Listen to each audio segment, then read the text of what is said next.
Na semana passada, iniciamos falando a respeito de obediência e preguei a mensagem intitulada O Evangelho da Obediência. Gastamos tempo fazendo a fundamentação bíblica doutrinária, E eu destaquei três coisas aqui. Em primeiro lugar, a relação entre salvação e obediência. Depois nós vimos a obediência na vida cristã, depois de passarmos pela porta ao longo de todo o caminho.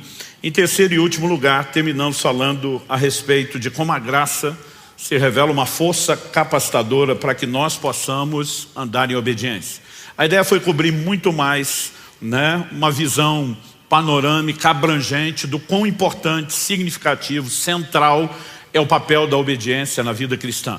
Nós trabalhamos a obediência não como algo periférico, nem tampouco opcional, mas como cerne do propósito da obra redentora, restituir ao homem esse lugar, de poder viver a obediência que Deus espera de nós. Hoje eu quero continuar o assunto, mas eu quero tentar mexer um pouquinho mais naquilo que a gente classificaria de um terreno prático. Então eu quero que você abra a sua Bíblia, por gentileza, comigo, no Evangelho de Lucas, no capítulo 6, e nós vamos ler do verso 46 ao 49. Esse vai ser o nosso ponto de partida. Lucas capítulo 6, de 46 até o 49. Por que vocês me chamam Senhor, Senhor, e não fazem o que eu mando? Eu vou mostrar a vocês a quem é semelhante todo aquele que vem a mim, ouve as minhas palavras e as pratica. Esse é semelhante a um homem que, ao construir uma casa, cavou, abriu profunda vala e lançou o alicerce sobre a rocha. Quando veio enchente, as águas bateram contra aquela casa e não a puderam abalar, por ter sido bem construída. Mas o que ouve e não pratica é semelhante a um homem que construiu uma casa sobre a terra, sem alicerces. E quando as águas bateram contra ela, logo desabou. E aconteceu que foi grande a ruína daquela casa. Meu Deus, suplicamos graça, favor, a liderança do Teu Espírito Santo na condução, na exposição, na aplicação das verdades da Tua Palavra, e nós oramos que o Senhor possa trazer de fato entendimento espiritual, iluminar os olhos do nosso coração, do nosso íntimo, e nós clamamos que a Tua Palavra, Deus, não apenas traga a informação, mas ela venha fazendo aquilo que faz muito bem. Ela é como espada afiada de dois gumes, ela penetra ao ponto de dividir alma e espírito, juntas e medulas, e é apta para discernir os intentos do coração. Nós oramos que possamos enxergar não apenas aquilo que o Senhor propõe, mas nós oramos que ela traga à tona também aquilo que está dentro de nós, aquelas áreas que necessitam de ajuste, de sujeição ao Senhor, que precisam ser calibradas hoje na presença do Senhor. Nós nos sujeitamos à ação do Teu Espírito Santo, o Espírito da verdade, e oramos que a Tua Palavra cumpra o propósito pelo qual o Senhor a tem liberado, em nome de Jesus e para a glória de Deus. Amém. Bom, tanto no Evangelho de Lucas como no Evangelho de Mateus, essa alegoria, essa parábola que Jesus apresenta dos dois tipos de casa, ela vem quando ele arremata o chamado Sermão do Monte. Então ele vai dizer que não adianta ouvir tudo aquilo que ele falou e não colocar em prática. Ou seja, o propósito pelo qual Deus tem nos dado a sua palavra é porque Ele espera basicamente, para simplificar, Ele espera de nós uma única coisa: obediência. Mas Lucas registra um detalhe interessante, é o questionamento de Jesus no verso 46. Por que é que vocês me chamam Senhor se não fazem aquilo que eu mando? Nós afirmamos aqui na semana passada que a salvação depende do reconhecimento do senhorio de Cristo. Paulo diz em Romanos, no capítulo 10, nos versículos 9 e 10, se no teu coração creres que Deus ressuscitou a Jesus dentre os mortos e com a tua boca confessares a Jesus como Senhor, será salvo. Porque com o coração se crê para a justiça, com a boca se faz confissão a respeito da salvação. Ou seja, a salvação está atrelada não apenas à fé na morte e ressurreição de Jesus, no sacrifício que Ele fez em nosso lugar, mas está também na disposição de, como falamos na semana passada, das obras de fé. A fé tem uma confissão, a fé tem uma visão e a fé tem obras. E nós vimos que parte dessas obras da fé é a rendição, é a disposição de obediência, a semelhança de Abraão, que Hebreus 11:8 diz que Abraão, pela fé, obedeceu. Então, colocar o coração em plena sujeição a Jesus como Senhor é o cerne da obra da salvação. Nós temos a mania de dizer, olha, tem que confessar Jesus Salvador. Isso não está na Bíblia. É lógico que Ele é Salvador. A Bíblia diz, se nós cremos e confessarmos Ele Senhor, seremos salvos. Se somos salvos é porque Ele salva. Mas Salvador nunca foi o objeto da confissão. O objeto da confissão é Senhor, é o seu senhorio. E se a salvação depende da sujeição ao senhorio, e a essência do senhorio é obediência, e é isso que Jesus está dizendo, por que me chamam Senhor se não vão fazer o que eu mando? Né? Então, obviamente, nós mostramos desde a semana passada como os assuntos de obediência, salvação e a vida cristã estão atrelados e é impossível separá-los. Mas nessa parábola proposta por Jesus, ele fala de um construtor sábio, sensato, que não apenas constrói sobre o alicerce. Eu gosto dessa declaração de Lucas que diz que ele abre uma profunda vala. Ele lança alicerces sobre a rocha e de forma inteligente ele edifica uma casa que dura. Então Jesus diz, quando vem a enchente, ela não pode derrubar. Mas a Bíblia fala de um outro construtor que não se preocupa com o fundamento, com o alicerce e constrói sobre a terra. E quando as águas vêm, e acredite, as águas da adversidade virão sobre todos. Mas o que determina se o que você está construindo vai durar é a forma como você constrói. E nós precisamos entender que uma vida cristã que não é fundamentada na obediência, ela tem prazo de validade e essa casa em algum momento vai cair. Então Jesus está dizendo, não se iluda. Ou você me leva a sério, obedecendo o que eu estou propondo, ou você está enganando a você mesmo, e é só uma questão de tempo, a casa vai cair.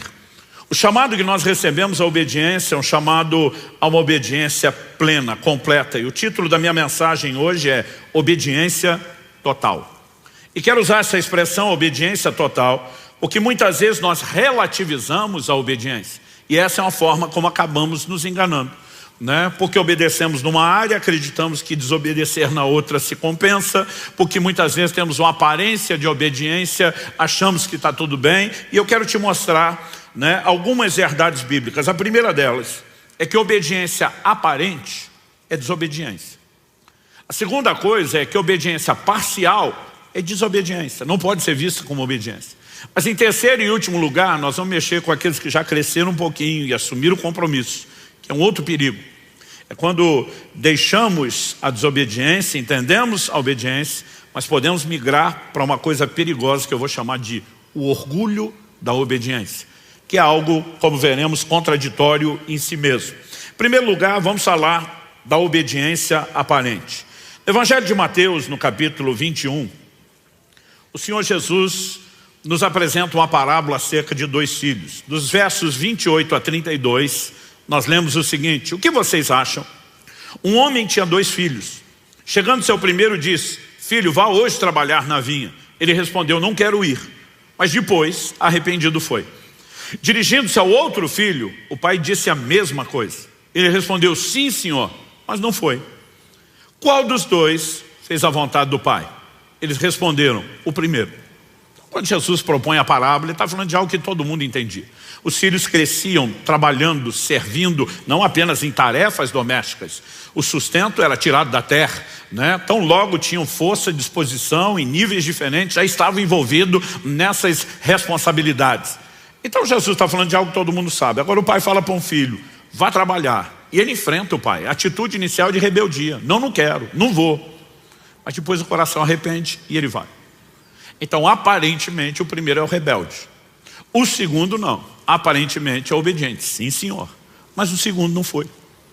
E aí Jesus diz: quem fez a vontade? A turma responde: o primeiro. E aí Jesus diz: pois é, obediência não é a resposta inicial, não é a encenação do seu comportamento, é o que no final das contas você fará com a ordem que foi dada. Mas por que é que Jesus está dando essa ilustração? Então ele continua e diz assim: então Jesus disse: em verdade lhes digo que os publicanos e as prostitutas estão entrando no reino de Deus primeiro que vocês. Porque João veio até vocês no caminho da justiça e vocês não acreditaram nele. No entanto, os publicanos e as prostitutas acreditaram. Vocês, porém, mesmo vendo isso, não se arrependeram depois para acreditar nele. Então Jesus basicamente está dizendo o seguinte: da mesma forma, vocês olham para os publicanos e as prostitutas, eram os piores rótulos de pecadores e mesmo de um comportamento reprovável diante da sociedade da época. Ele diz: eles vão entrar primeiro do que vocês no reino. Por quê? Eles são aqueles, quando a mensagem de Deus chega, eles dizem: não quero. Não quero obedecer, não quero submeter, quero fazer minha vontade, quero pecar, quero aproveitar, não quero. Mas em algum momento, quando existe arrependimento e sujeição, eles acabam fazendo o que Deus esperava. Embora o comportamento inicial fosse de rebeldia, a obediência encontrou lugar e espaço na vida deles. Vocês não. Os religiosos estão o tempo todo diante da palavra dizendo sim, Senhor, mas não faz aquilo que está sendo mandado. Então vocês não têm aparência de rebeldia, vocês têm aparência de obediência, mas a vida de vocês não expressa obediência. No final das contas, vocês jogam o jogo de encenar obediência, mas encenam uma obediência que não é praticada. E acredito que esse é o problema de todo aquele que é ouvinte da palavra. Porque Jesus está falando daquele que ouve as suas palavras e decide praticar ou não. Nós não estamos falando de um nível de rebeldia, aquela pessoa que diz para Deus, não quero nem te ouvir. Está falando de alguém que chega ao ponto de ter uma certa aparência de piedade e dizer, vamos lá ouvir o que Deus tem, só que não faz nada a respeito disso. Aliás, em Tiago, no capítulo 1, no verso 22, a Bíblia classifica esse tipo de gente como alguém que engana-se a si mesmo. Primeiro, ele não engana a Deus, porque Deus está vendo todas as coisas. Ele pode até enganar algumas pessoas, mas a Bíblia mostra que no final das contas ele está se enganando. Tiago capítulo 1, vou ler de 22 a 25, diz assim, sejam praticantes da palavra e não somente ouvintes, enganando a vocês mesmos. Porque se alguém ouvinte da palavra e não é praticante, assemelha-se àquele que contempla o seu rosto natural no espelho, pois contempla a si mesmo, se retira e logo esquece como era a sua aparência.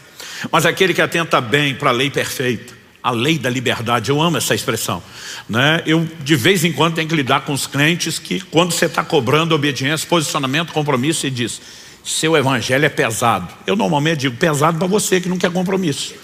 Porque não é o que 1 João 5,3 diz. A Bíblia diz que os seus mandamentos não são pesados. Aliás, nós falamos semana passada de uma capacitação para a obediência. Essa lei é chamada de lei da liberdade. Porque liberdade não é aquilo que você quer para fazer o que gostaria e quebrar sua cara. Liberdade é entrar no lugar em Deus, onde você preserva o relacionamento com Ele, onde você vive as bênçãos que são resultantes da obediência empoderada por Ele, e ainda assim, não apenas vive a alegria circunstancial do resultado, mas a essência do cumprimento do propósito. A lei não foi dada da parte de Deus para nos prender, foi dada para preservar aquilo que o diabo deseja roubar de nós através da desobediência. Que isso fique claro, mas vamos voltar aqui. Mas aquele que atenta para a lei perfeita, a lei da liberdade, e nela persevera, não sendo ouvinte que logo se esquece, mas operoso praticante, esse será bem-aventurado no que realizar. Sempre a palavra de Deus relaciona. Você vai pegar Josué capítulo 1, verso 8, você vai pegar o Salmo 1, né? Sempre a palavra de Deus relaciona bem-aventurança com aqueles que obedecem, com aqueles que praticam a palavra de Deus. E nós precisamos entender que quem não faz isso, a Bíblia diz, está enganando-se a si mesmo. Porque muitas vezes ele acredita que diante de Deus, né, o estar ali ouvindo a palavra, cultuando, é tudo que Deus precisa. E Deus não quer uma aparência de piedade, Ele quer uma conduta que de fato se expresse por meio da obediência à sua palavra.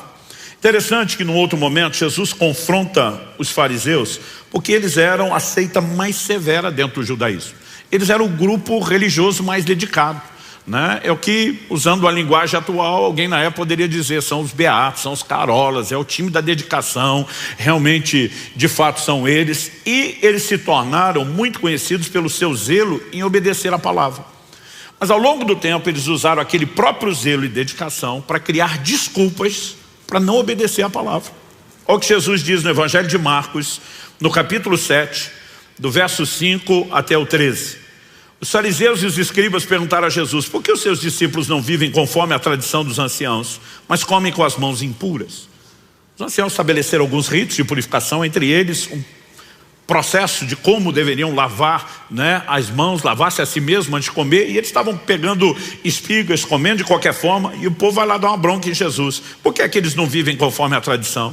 Jesus respondeu, bem profetizou Isaías a respeito de vocês hipócritas, como está escrito, esse povo me honra com os lábios, mas seu coração está longe de mim. Em vão me adoram, ensinando doutrinas que são preceitos humanos. Rejeitando o mandamento de Deus, vocês guardam a tradição humana. Disse-lhes ainda, vocês sempre encontram uma maneira de rejeitar o mandamento de Deus para guardarem a própria tradição. As traduções mais clássicas de Almeida diz jeitosamente. A palavra traduzida jeitosamente, kalos, fala de algo belo, né? Ou seja, diz, vocês embelezam a desculpa da desobediência de vocês. Então, o Senhor diz o seguinte: vocês sempre encontram uma maneira de rejeitar o mandamento de Deus para guardarem a própria tradição. Pois Moisés disse, honre seu pai e sua mãe, e quem maldisser seu pai ou sua mãe seja punido de morte. Vocês, porém, dizem que se alguém disser ao seu pai ou à sua mãe, aquilo que você poderia receber de mim é corbã, isso é oferta ao Senhor, então vocês o dispensam de fazer qualquer coisa em favor do seu pai ou da sua mãe, invalidando a palavra de Deus por meio da tradição que vocês mesmos passam de pai para filho, e fazem muitas outras coisas semelhantes. Ou seja, Jesus está dizendo, vocês conseguiram criar rituais, aparências de piedade que negam a palavra. Conversa é essa. A Bíblia manda honrar pai e mãe. E fala das consequências de você agir da forma inversa. Agora vocês dizem que quando a pessoa consagrou a Deus aquilo, ela não deve mais obediência. Jesus está dizendo que conversa é essa. Eu imagino que fosse numa linguagem de hoje mais aberta, escancarada, o Senhor Jesus perguntando, que palhaçada é essa? Né? Como é que vocês chegaram a esse ponto? Mas o interessante é que por trás de tudo isso, né, existem normas sendo estabelecidas que aparentam que eles estão defendendo um código, que eles continuam vivendo a obediência, mas o que na verdade eles estão praticando é só uma aparência de obediência. Existem muitas formas pelas quais nós podemos fazer isso. Eu me lembro de um fato curioso. Na adolescência, quando fui cheio do Espírito Santo, estava com o coração disposto a buscar Deus, é lógico que você quer conectar na turma que está levando Deus a sério. É muito melhor você estar acompanhado dessa turma dos que não estão levando Deus a sério. E acredite, dentro da igreja pode ter de tudo. Mas mesmo essa turma queria levar Deus a sério, eu vi essa turma inventar umas regras que eu falava para eles, de onde vocês tiraram isso? Então, por exemplo, o grande desafio dos jovens e adolescentes que sabiam a importância de andar em pureza, a maioria de nós, todos tínhamos decidido, nós vamos esperar o casamento, vamos fazer tudo certo, mas existia um zelo até para a forma como olhava para as mulheres. Jó 31:1 diz, fiz aliança com os meus olhos, como pois os fixaria numa vista?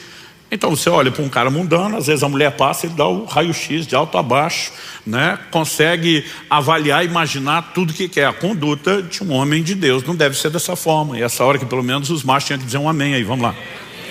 Mas a garotada, essa turma, dizia o seguinte, que a primeira olhada não é pecado. O que é a primeira olhada? A moça passou, às vezes o camarada assim dá aquela espiada, mas daqui a pouco ele pensa o que é que realmente passou e diz que a segunda olhada é que é pecaminosa. A primeira não tinha má intenção. Eu dizia para eles, então olha primeiro e não para até o fim. Está resolvido o problema. A questão não é quantas vezes olha, Jesus fala sobre a intenção do coração. E às vezes nós ficamos inventando algumas outras regras para simplesmente maquiar aquilo que claramente está lá. Dá para entender isso? E nós temos uma capacidade de articular e inventar essas coisas que é incrivelmente criativo. Segunda coisa que eu quero falar. Obediência parcial, assim como a aparente, é desobediência. Não tem outro rótulo. 1 Samuel, no capítulo 13, a palavra de Deus fala a respeito de Saul. Saul foi o primeiro rei que a nação de Israel tem, escolhido pelo próprio Deus. Deus sinalizou quem seria a pessoa. 1 Samuel capítulo 13, verso 8, diz o seguinte, Samuel dá uma instrução ao rei Saul, de que ele esperasse um prazo determinado, e que ele esperasse Samuel chegar para oferecer o sacrifício. O texto diz assim, Saul esperou 7 dias, segundo o prazo determinado por Samuel. Mas como Samuel não vinha a Gilgal, o povo foi se espalhando dali. Então Saul disse, tragam-me aqui o holocausto e as ofertas pacíficas, e ofereceu o holocausto. Mal tinha ele acabado de oferecer o holocausto, eis que chegou Samuel. Saul saiu ao encontro dele para o saudar. Samuel perguntou, o que foi que você fez? Saul respondeu, vendo que o povo ia se espalhando daqui e que você não vinha no prazo combinado e que os filisteus já tinham se ajuntado em Miquimás, eu disse comigo, agora os filisteus irão contra mim em Gilgal e ainda não busquei a face do Senhor. Assim, forçado pelas circunstâncias, ofereci holocaustos. Então Samuel disse a Saul, verso 13, você cometeu uma loucura, não guardando o mandamento que o Senhor seu Deus lhe ordenou, pois o Senhor teria confirmado para sempre o seu reino sobre Israel. Mas agora o seu reinado não subsistirá. O Senhor buscou para si um homem segundo o seu coração e já lhe ordenou que seja príncipe sobre o seu povo, porque você não guardou o que o Senhor lhe ordenou. Honestamente, às vezes eu lia essas coisas e eu pensava, poxa, Deus jogou duro com Saul. O cara deu um deslize e já foi limado, já foi jogado para fora. E interessante que Samuel diz, Deus já achou um outro segundo o seu coração. Só quando o outro segundo o seu coração é colocado, ele fez algumas coisas piores do que o primeiro. Eu dizia para Deus, por que o segundo não foi limado fora? Porque muitas vezes nós achamos que Deus está avaliando um momento, um comportamento. Mas não foi isso que Deus explicou para Samuel na hora de escolher os filhos de Jessé. Deus diz, o homem olha a aparência, Deus vê o coração. E o coração é aquilo que determina como será o nosso comportamento. Deus não estava avaliando uma ação de Saul. Na verdade, que nós percebemos que a Bíblia vai mostrando várias ações de alguém que oferece a Deus obediência parcial. Me espera 7 dias, não faça nada até que eu chegue para o sacrifício. Bom, deu 7 dias, esperei. Mas Samuel não chegou ainda, problema dele. Eu obedeci uma parte, ele devia ter se esforçado na dele. As pessoas que praticam obediência parcial, elas sempre têm alguma coisa dentro delas para justificar a relativização, a compensação. É quase como se fosse mais ou menos assim, obedeci nessa área, tudo bem se eu desobedecer na outra, porque um pelo outro, e esse aqui é mais importante, eu acho que no final meu saldo está bem. E não é dessa forma que Deus olha. Em Tiago, no capítulo 2, nos versos 10 e 11, a Bíblia diz, pois quem guarda toda a lei, mas tropeça em um só ponto, se torna culpado de todos. Porque aquele que diz não cometa adultério, também ordenou não mate. Ora, se você não comete adultério, porém mata, acaba sendo transgressor da lei. Então, de alguma forma, às vezes a gente fica relativizando e a gente diz, não, mas se eu fiz isso aqui, aquilo cabe. E a obediência parcial, ela é considerada por Deus desobediência.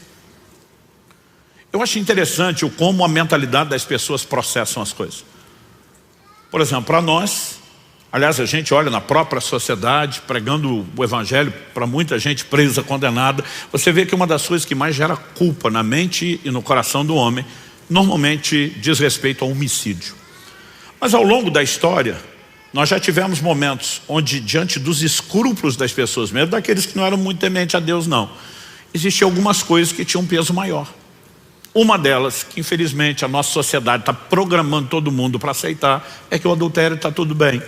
Mas, por exemplo, por que Abraão faz um acordo com Sara, sua esposa, e diz, olha, onde a gente chegar, você vai dizer que é minha irmã e não minha esposa?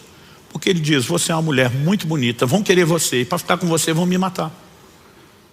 Por que queriam matar Abraão? Porque se a mulher tem marido, ninguém pode ficar com ela, mas se tiver viúva, pode. Então olha a cabeça dos caras. Adulterar não, matar tudo bem.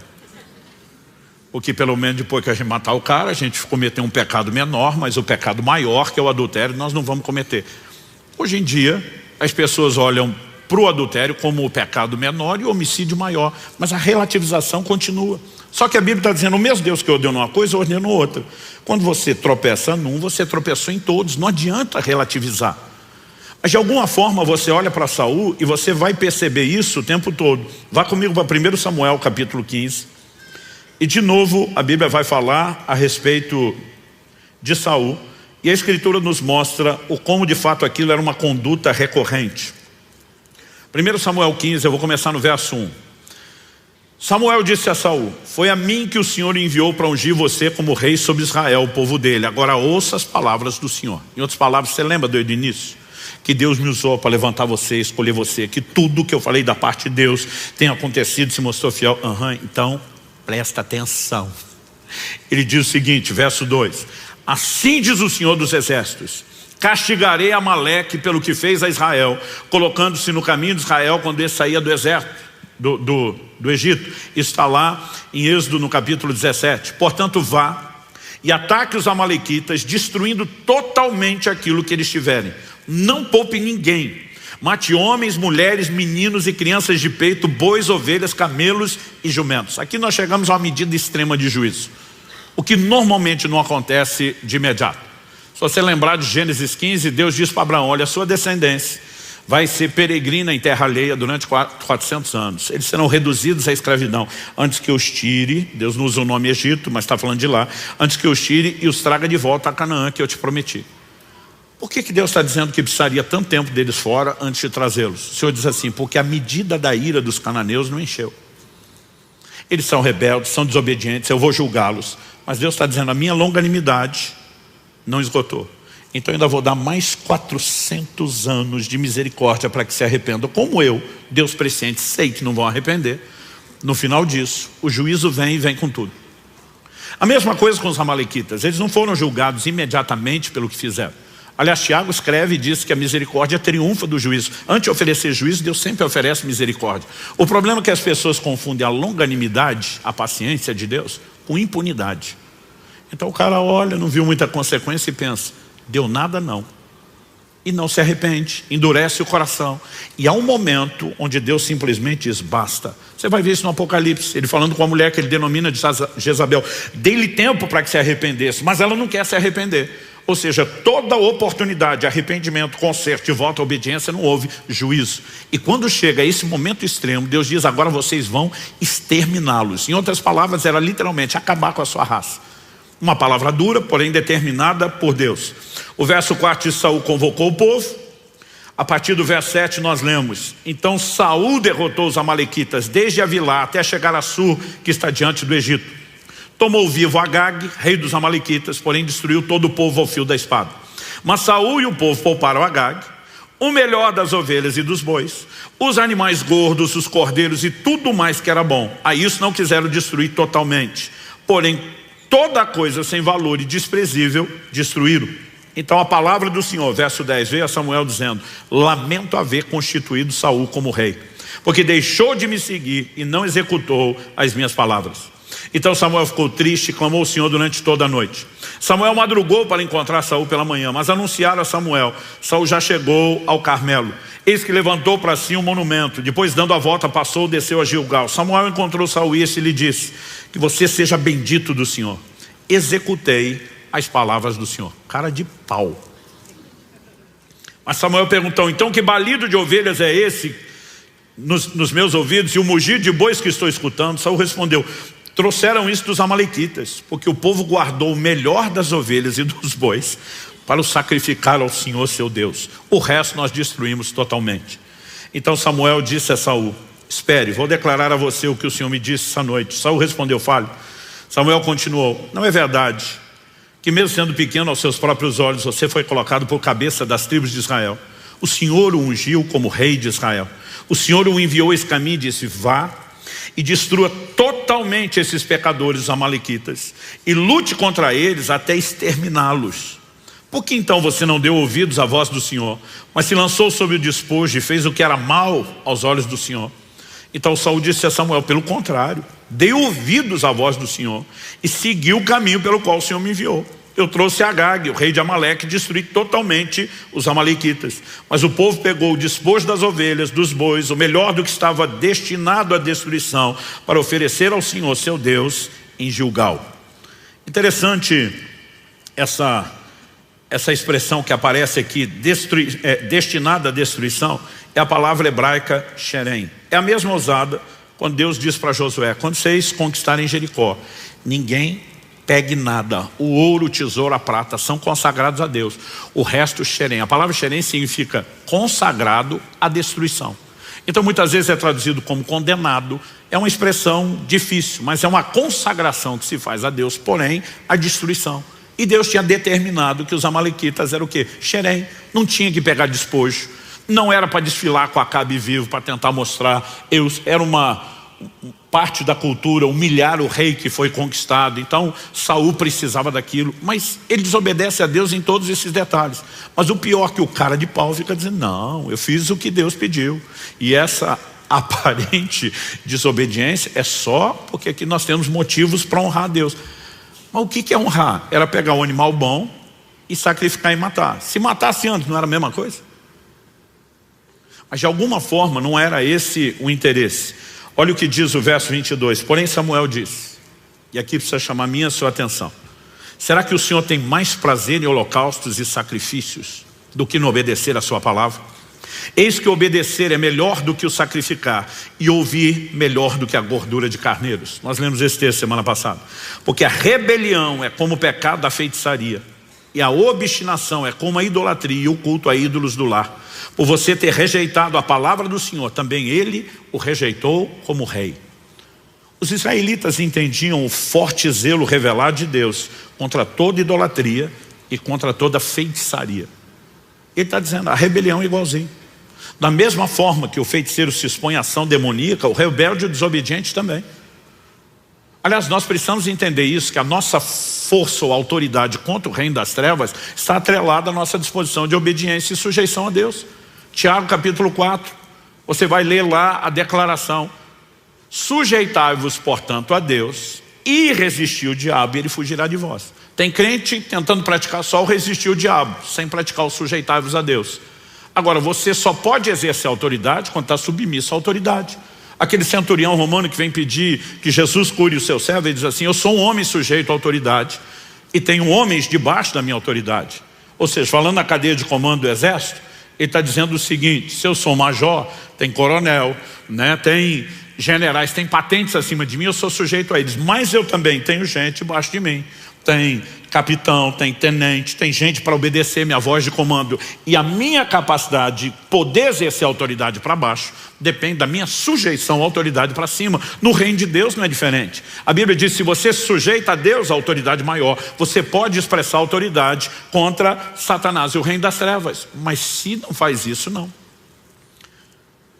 E muitas vezes nós não percebemos o quão sério é. Você não só não pode resistir, como passar a ser resistido, tocado, atacado pelo reino das trevas quando está andando em obediência. Ainda que seja, andando em desobediência, ainda que seja parcial. Ao olhar para as escrituras, a gente percebe que demora para Saul admitir. Finalmente no verso 24 nós lemos: então Saul disse a Samuel: pequei, pois transgredi o mandamento do Senhor e as palavras que você falou, porque temi o povo e dei ouvidos à voz deles. No final das contas, todo desobediente sabe. Ele tenta se enganar, ele cria desculpas, mas lá no fundo ele sabe quais são as motivações. Então queria honrar a Deus coisa nenhuma. Ele está preocupado com a popularidade. Agora, quem está mais preocupado com a sua popularidade, né, em ser aceito, com a sua reputação diante dos homens do que diante de Deus, não vai se dar bem com Deus. O apóstolo Paulo disse: se eu quisesse agradar homens, não seria servo de Cristo. Então uma escolha que eu e você precisamos fazer. Quando a mulher de Potifar está dando em cima de José, a Bíblia não diz que José a rejeitou porque ela não era o tipo dele. Ele diz: como cometeria eu tamanha maldade contra Deus? Aliás, quando você pensa um cara de posição como Potifar, posição social, riqueza e tudo, numa época em que casamento não acontecia por uma história meramente romântica, ele certamente tinha aquela dona do lado dele. Mas José está dizendo: eu não vou fazer algo contra Deus. Eu estou mais preocupado em me dar bem com Deus do que com a senhora ou com qualquer pessoa aqui na terra. Sabe, algo precisa ser resolvido no nosso coração. Obediência é fruto de um entendimento.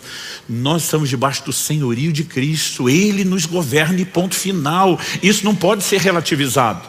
Mas toda tentativa de uma obediência, né, parcial. Interessante que nesse momento, quando Saul peca e Samuel o confronta, ele diz: fica aqui comigo, me honra diante do povo. Ele está preocupado em manter a reputação.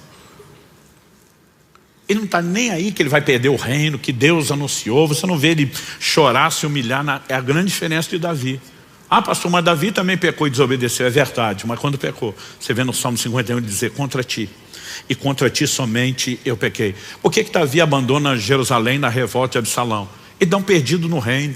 Ele está agindo como quem diz: eu até mereço perder isso tudo, fui eu que quebrei o princípio, né? Mas de alguma forma o que você vê é que a preocupação de Davi era mais com a reputação diante de Deus do que diante dos homens. Mical, filha de Saul, que é de outra escola, critica ele quando ele está dançando diante do Senhor e diz: você não se portou como rei diante das pessoas. Davi está dizendo: eu estou lá preocupado com o que as pessoas acham, eu estou preocupado com o que ele pensa de mim. Então essa forma de pensar e lidar vai nos levar a decidir como é que nós vamos andar diante de Deus. E obediência parcial é desobediência, não tem outro nome. Ela é algo interesseiro, ela é algo egoísta. Então eu seleciono o que eu acho que me convém, eu adapto, né, aquilo que está de acordo com a minha vontade. Gente, Deus dá um comando para Elias, quando Elias diz isso no ministério. Deus diz: ok, eu quero que você unja 3 pessoas. Isso está lá em 1 Reis 19:15. Você vai ungir Eliseu, filho de Safate, profeta em seu lugar. Você vai ungir Azael, rei da Síria. E você vai ungir Jeú, rei de Israel. O que o Elias fez? Foi lá e ungiu só Eliseu. Nunca ungiu os outros que Deus mandou. Porque basicamente ele está dizendo, o que eu quero é cair fora. O Senhor já falou, quem é o substituto, eu unjo ele que resolve o problema. E quem teve que ungir os dois reis foi Eliseu. Azael, a menção de Azael sendo ungido rei por Eliseu está em 2 Reis 8, de 7 a 13. E a menção de Jeú sendo ungido rei sobre Israel por Eliseu está em 2 Reis 9, de 1 a 3. De alguma forma Elias diz, eu quero garantir ao meu lado. Toda obediência parcial, ela não reflete submissão e Deus trata de uma forma diferente. Então não adianta eu e você relativizarmos isso. Quem está entendendo? Mas para aqueles de nós que começamos a crescer e amadurecer, e a obediência é um processo, é algo que se aprende. O livro de Hebreus nos diz lá no capítulo 5, e eu acho muito importante que a gente entenda isso. Hebreus capítulo 5 nos fala a respeito de Jesus, nos versos 7 a 9, assim: ele, Jesus, nos dias da sua carne, tendo oferecido com forte clamor e lágrimas, orações e súplicas a quem o podia livrar da morte, foi ouvido por causa da sua reverência. Embora fosse filho, aprendeu a obediência pelas coisas que sofreu. Repita comigo, aprendeu a obediência. Não, com mais ânimo e vontade, vamos lá, aprendeu a obediência. O texto diz, aprendeu a obediência pelas coisas que sofreu e tendo sido aperfeiçoado, tornou-se o autor da salvação eterna para todos os que lhe obedecem. Aquele que aprendeu a obediência salva os que lhe obedecem. Essa frase, aprendeu a obediência, ela deu nó na minha cabeça muitas vezes. Peraí, a Bíblia diz que Jesus nunca pecou.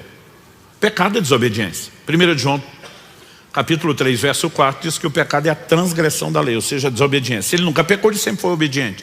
Como é que está dizendo que aprendeu a obediência? Nós precisamos entender que a obediência, ela poderia ser classificada em níveis distintos de maturidade. Aqui o texto não está dizendo que ele não sabia nada, ele está dizendo que ele está enfrentando uma situação que vai gerar conflito de vontades. Coração de Jesus no Getsemane: se possível, passe de mim esse cálice. No entanto, eu não estou aqui para defender a minha vontade, seja feita a sua, não a minha. Há um conflito de vontade acontecendo para esse nível que ele não chegou antes. Paulo em Filipenses 2 vai falar de Jesus assim: foi obediente até a morte, e morte de cruz. Ele vai falar do mais alto nível da obediência, a plena rendição. Eu me anulo por completo, eu morro, eu me entrego, eu não vou defender a minha vontade. Então, à medida que nós seguimos na vida cristã, nós vamos sendo trabalhados por Deus, amadurecendo, e vamos aprendendo estágios de obediência. Aprendemos verdades, como aqui ensinamos semana passada. A obediência não depende de esforço humano, ela depende de uma decisão humana, mas de uma cooperação com a capacitação divina. E à medida que vamos compreendendo não só o que tem que ser obedecido, mas a seriedade disso, os recursos de Deus, é lógico que a obediência ela se torna cada vez mais presente na nossa vida. As quedas vão tendo intervalos maiores, os tropeços vão sendo menos frequentes, porque o processo de transformação e santificação é progressivo. Mas mesmo para aqueles de nós que crescemos, a ponto de dizer, olha, dá para dizer que aqui tem obediência, nós corremos um perigo, que é agora sair de um extremo, de um lado da vala para o outro. E é o que eu vou chamar de o orgulho da obediência. Em Atos no capítulo 10, eu quero ler dos versos 9 a 16, a Bíblia diz assim: no dia seguinte, enquanto eles viajavam e já estavam perto da cidade de Jope, Pedro subiu ao terraço por volta do meio-dia a fim de orar. Estando com fome, quis comer. Mas enquanto lhe preparavam a comida, sobreveio-lhe um êxtase. Viu o céu aberto e um objeto como se fosse um grande lençol que descia do céu e era baixado à terra pelas 4 pontas, contendo todo tipo de quadrúpedes, répteis da terra e aves do céu. E ouviu-se uma voz que se dirigia a ele: levante-se, Pedro, mate e coma. Mas Pedro respondeu: de modo nenhum, Senhor, porque nunca comi nada que fosse impuro ou imundo. Pela segunda vez a voz lhe falou: não considere impuro aquilo que Deus purificou. Isso aconteceu 3 vezes. E em seguida, aquele objeto foi levado de volta para o céu. O apóstolo Pedro está chegando em Jope, está com fome, a turma resolve preparar, a comida, o almoço, mas a Bíblia diz que ele sobe ao terraço. Por volta do meio-dia, o sol comendo solto, mas ele diz: vamos orar, vamos buscar Deus. Quando ele está no momento de oração, ele tem um êxtase. Alguns acreditam que isso é um arrebatamento de sentidos, Ele simplesmente desliga do natural e ele entra numa percepção do mundo espiritual. Um lençol vem sendo baixado do céu, segurado pelas 4 pontas, e quando o lençol é baixado, que ele percebe que ali tem todo tipo de animais, todos. Aliás, a Bíblia é bem detalhada nisso, quando diz, contendo todo tipo de quadrúpedes, répteis da terra, aves do céu. E ele ouve uma voz, bem sugestiva para quem foi orar enquanto está com fome e estão preparando o almoço. Levanta, mata e come. Pedro está em oração, ele sabe que é experiência espiritual, ele sabe que aquilo desce do céu e ele sabe que é Deus falando. Porque ele responde, de modo nenhum, Senhor. Deus está dando um comando, levanta, mata e come. De jeito nenhum, Senhor. Nem o Senhor vai me fazer desobedecer. Por quê? Pedro, como judeu, cresceu entendendo determinações, como lá do livro de Levítico, tem um capítulo inteiro falando, enorme por sinal, falando a respeito dos animais que eram puros e os impuros. Nós falamos semana passada sobre mudança de lei. Nós temos texto no Novo Testamento dizendo que Jesus declarou puros todos os alimentos. Essa distinção não haveria mais. Mas o propósito aqui da visão não era detalhar o que é que está acontecendo. E Pedro, antes não podia, agora pode. É o próprio Deus dizendo, come, de jeito nenhum, Senhor. Eu tenho um histórico de obediência e não é o Senhor que vai manchar o meu currículo. Ele está tão orgulhoso da obediência que a vida inteira ele prestou, que agora ele está cego para continuar obedecendo. Dá para perceber? E sabe, eu costumo dizer que esse tipo de comportamento, ele acaba se tornando profundamente perigoso. Jesus falou a respeito disso em Lucas, no capítulo 18, de 9 a 14. Normalmente, a gente olha para os fariseus como se fosse só um bando de hipócritas. Eles não começaram como hipócritas. Eles começaram como um movimento zeloso de respeitar, obedecer a palavra, levar Deus a sério e se perderam no processo. Lucas capítulo 18, de 9 a 14. Jesus também contou essa parábola para alguns que confiavam em si mesmos, por se considerarem justos e desprezavam os outros. Então a parábola tem destino certo. Quem confia em si, se acha justo e ainda se compara a ponto de desprezar os outros, olhando com desdém, dizendo eu sou melhor do que você. Ele diz, 2 homens foram ao templo para orar. Um era fariseu, era o mais alto nível de um cara religioso. O outro era publicano, era o pior rótulo de pecador. O fariseu ficou em pé e orava de si para si mesmo. Eu amo essa definição de Jesus. Orava de si para si, porque com esse coração não está falando com Deus e Deus não está ouvindo essa oração.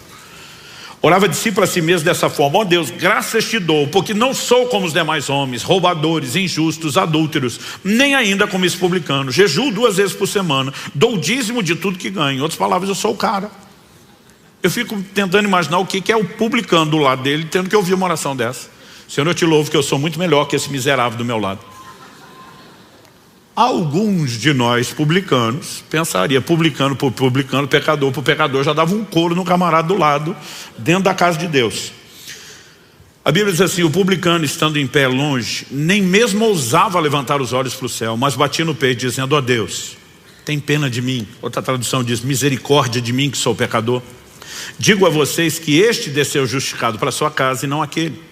Porque todo o que se exalta será humilhado, mas o que se humilha será exaltado. Que esse texto seja devidamente entendido. Deus não está punindo o obediente para recompensar o desobediente. O assunto agora é humildade ou orgulho. E isso é o que está sendo abordado. Só que a Bíblia diz claramente que Deus resiste ao soberbo. Se tem algo que vai envenenar o relacionamento de qualquer pessoa com Deus, é o orgulho. E esse cara tem o orgulho da obediência. O senhor sabe que eu jejuo 2 vezes por semana, eu dou o dízimo de tudo, eu sou o cara. E quando você entra nesse modo de fazer o que deve, mas se gloriar por isso, você está desfazendo aquilo que fez. Porque a mesma Bíblia que mandou você fazer aquelas coisas, manda que você não se orgulhe. E quando você tropeça num ponto, você tropeçou em todos os outros. É como se não tivesse feito nada daquilo do qual você se orgulha. Aliás, o orgulho da obediência é contraditório. Porque não se trata de mérito.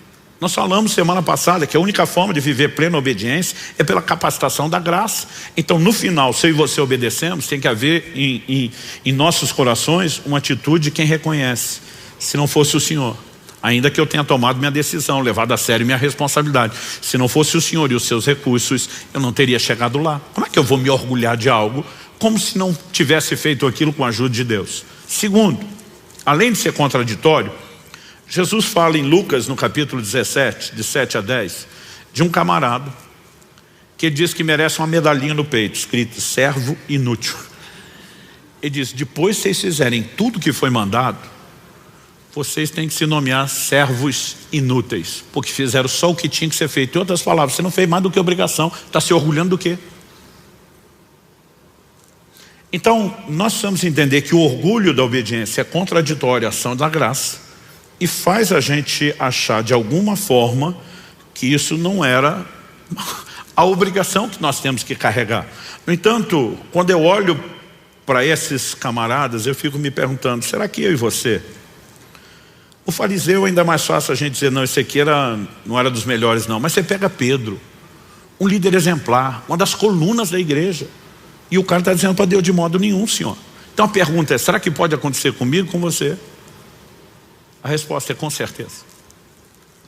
Alguns anos atrás, eu tive uma experiência que me abriu a mente para perceber o quanto eu e você estamos vulneráveis a esse tipo de coisa.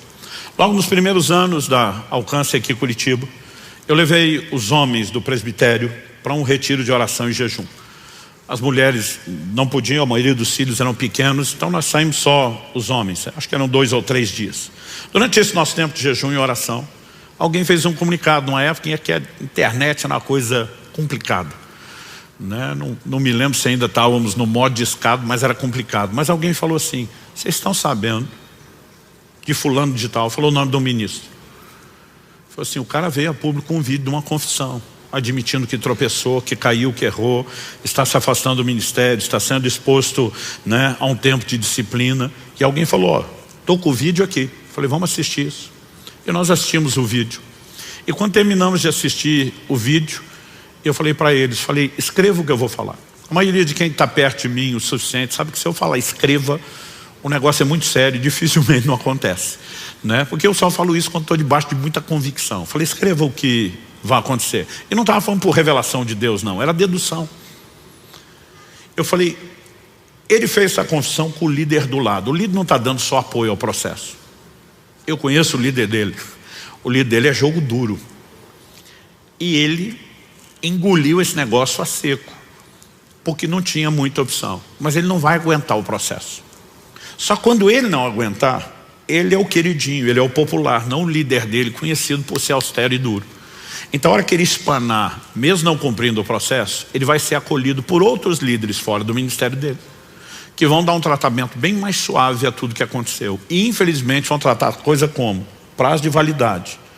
Então eu acho que pelo que aconteceu, eles vão achar que 1 ano é pouco. Com 1 ano e meio, esse cara volta para o ministério como se o tempo resolvesse as coisas. Eu falei, infelizmente ele vai ter um grande apoio para voltar, mesmo não cumprindo tudo isso ao qual ele está se comprometendo. E como eu queria ter errado, mas não errei. Tudo que eu falei se cumpriu. 1 ano e meio depois, estou chegando numa outra cidade para participar de um evento. Vários dos nossos pastores, não só do Alcance Curitiba, os outros foram conosco para receber de Deus lá. E quando cheguei na cidade eu vi, não falei com ninguém, não comentei com ninguém, mas vi um outdoor anunciando um evento de restauração e celebração da volta daquele irmão ao ministério. Quando vi aquilo dentro de mim, fiz as contas, falei exatamente 1 ano depois, 1 ano e meio depois, tudo aconteceu como queria e a gente segue banalizando coisas que deveriam ter um pouquinho mais de consideração e ser tratado de forma mais importante. Mas não falei para ninguém, só pensei. E fui dormir, chateado com o que eu vi, mas fui dormir. Dia seguinte, quando acordei, o evento estava acontecendo num hotel, então eu lembro que eu estou passando pela área do café da manhã para me dirigir ao auditório. E o Ney, pastor da Alcance nosso em Irati, que eu brinco que ele é uma máquina de sonho profético. O Ney me veio e falou assim, amigão, antes de você entrar lá, preciso te contar um sonho que eu tive com você essa noite. Quando ele falou isso, falei, daqueles bem coloridos. Ele falou, daqueles bem coloridos. Já puxei uma cadeira, sentei e falei, vem cá, fala já. Ele olha para mim sem saber de nada, ele nunca teve na reunião de 1 ano e meio antes, que era só os pastores de Curitiba, eu nunca mais falei isso com ninguém, não falei o que eu pensei no dia anterior, mas ele olha para mim e diz, tive um sonho com você e fulano, e fala o nome do ministro. Quando ele falou o nome do cara, eu pensei, Deus ouviu. Eu falei para ninguém, mas Deus ouviu. Aí diz, vocês estavam numa sala, não era uma sala de uma casa, de uma igreja, não sei definir, um ambiente um pouco mais amplo. E você estava tentando expulsar um demônio dele. Eu interrompi e falei, mas ele não estava endemoniado. Ele falou, todo mundo sabia que não, mas você tratava ele como se tivesse. Só isso já teria acabado comigo. Mas o curioso é que parece que eu sabia tudo que ele ia falar. E eu entendi até por que a simbologia do sonho. Aí ele falou, você está lá tentando expulsar o demônio e entra uma outra pessoa na sala. Quando essa pessoa entra, ele falou, ele não se identificou como tal, mas pela minha experiência, pelo porte, pela glória, o semblante, eu te afirmaria que era um anjo de Deus. E quando ele entra, ele estende a mão na direção de vocês dois. A hora que ele estendeu a mão, como a gente vai quando vai orar por alguém, parece que vocês dois levaram um coice de um cavalo, foram jogados 2, 3 metros. Aí interrompi ele e falei, essa é a hora que o fulano some do sonho e fica só eu. Ele, como é que você sabe? Eu falei, não só fica só eu levanto do chão do jeito que eu caí, e a roupa está desarrumada, está suja, talvez até rasgada. Ele, como é que você sabe? Roupas da Bíblia falam da condição de alguém diante de Deus. Roupa suja, rasgada, meu amigo, é pecado, não tem outra coisa. E nessa hora eu pensei, o canhão virou para o meu lado. Ele disse que aquela pessoa que entrou na sala vira e comenta com ele, apontando para mim, e diz assim, ele é um homem de grande integridade, mas quando faz da integridade dele um escudo de justiça própria, ele é tão pecador quanto qualquer outro. E eu não sabia onde enfiar a cara de vergonha. A única coisa que eu pensava, dizia, tomara que isso fique só entre eu e Deus. O Espírito Santo falou, de jeito nenhum, isso aí você vai contar quando pregar sobre o assunto. Eu falei, minha vergonha tem que ser pública? Tem que ser pública. Eu pensei, tomara que eu não tenha que contar para o ministro. E Deus me disse, vai. Já tive algumas conversas com ele depois disso. Porque muitas vezes não adianta eu e você termos o compromisso com Deus, a obediência, e entrarmos no modo do orgulho da obediência. Isso é contraditório. Se não for, eu e você permanecemos quebrantados aos pés da cruz, dependendo dele continuamente, nós não vamos poder manter a obediência da qual a gente está se orgulhando como se fosse nós. Ela é uma decisão da nossa parte, é nossa responsabilidade, mas que não pode ser executada sem a ajuda de Deus. E de alguma forma aquela lição para mim foi muito clara, começou a abrir meus olhos para perceber na Bíblia ou como muitas vezes nós podemos entrar nesse lugar que acaba por si nos cegando e anulando tudo aquilo que nós estamos construindo.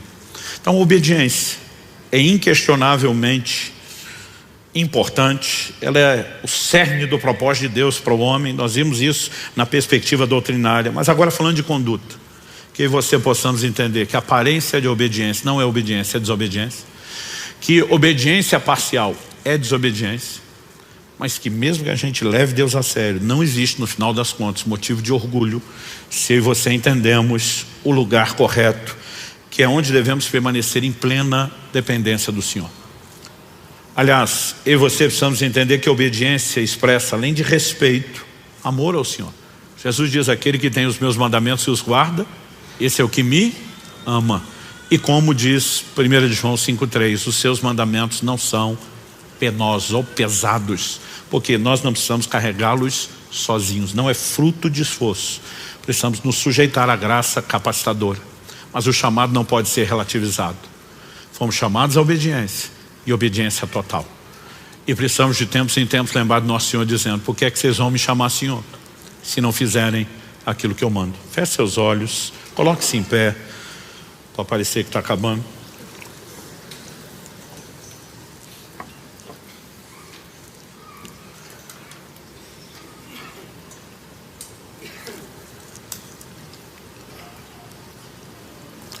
Meu Deus, nós reconhecemos que se o Senhor não vivificar a Tua palavra dentro de nós, sairemos apenas com um pouco mais de informação,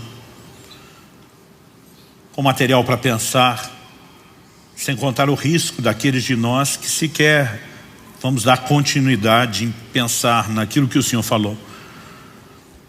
É por isso que clamamos uma vez mais a ação do Teu Espírito Santo. Ajuda-nos, ó Deus, a entender na nossa vida quais aspectos merecem a devida atenção. Talvez haja entre nós aqueles que estão praticando obediência aparente, sem enxergar com clareza que isso é desobediência. Talvez haja aqueles que optaram pela obediência parcial, estão enganando-se a si mesmos sem perceber que isso é desobediência. Talvez haja aqueles que reuniram as duas coisas. Mas também, ó Deus, certamente há aqueles que estão aprendendo a obediência, a semelhança de Jesus. Já avançaram além dos primeiros níveis, mas de alguma forma passaram a acreditar que são os únicos responsáveis por isso. e começaram a dar lugar ao orgulho, em vez de se permanecer naquele lugar de dependência do Senhor. Isso estanca o fluxo dos seus recursos, impede-nos de continuar a dar a obediência que demos antes com a tua ajuda e nos coloca num lugar de reprovação. Pai, sabemos que há muito a aprender, há muito a crescer, há níveis de obediência que ainda não alcançamos. Diferente de Jesus, que chegou até o último nível, nós não chegamos lá. E nós suplicamos graça do alto, ajuda e favor, não só aqui e agora. Nós oramos que aquilo que o Senhor começou não termine no final dessa reunião. E não falamos apenas de lembrar o que foi dito, nós oramos pela capacidade de seguir, se sujeitando ao Senhor, se expondo à ação do Senhor e da sua graça. Não nos deixe sair daqui apenas com informação ou com um discurso. Que a tua palavra, ela realmente entre fundo em cada um de nós, que ela possa discernir os intentos do coração, expor aquilo que precisa ser ajustado na nossa vida, porque nós queremos seguir correspondendo com o Senhor. Não apenas contando com os recursos da graça, da ação do teu Espírito, mas exaltando o senhorio de Jesus por meio de plena rendição. Eu quero abençoar meus irmãos e irmãs. E eu oro que a mão do Senhor esteja sobre eles.